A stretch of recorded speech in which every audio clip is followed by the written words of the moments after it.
कैसी हैं आप? मेरा नाम मुराद है। जानती हूँ।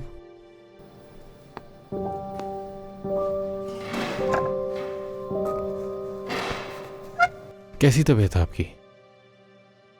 यहाँ कैसी हो सकती है तबीयत? वो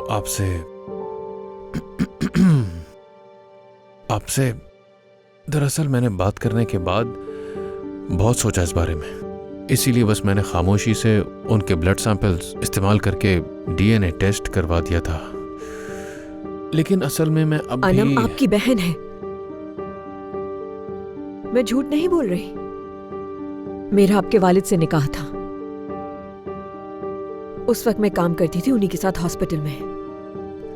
फिर अनम पैदा हुई, फिर आपके वालिद से तलाक हो गई।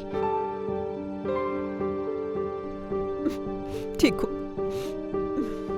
जब मेरे दूसरे शौहर को पता लगा कि अनम उसकी बेटी नहीं है। प्लीज आप रोना बंद कीजिए। ये राज छुपाए रखा मैंने। आपके वालिद ने मुझे खामोश रहने के लिए पैसे दिए और कभी धमकियां भी देते थे।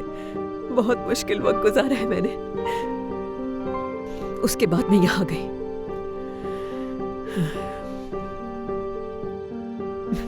मेरी बेटी के पास कोई नहीं। खुदा के लिए उसकी मदद करें।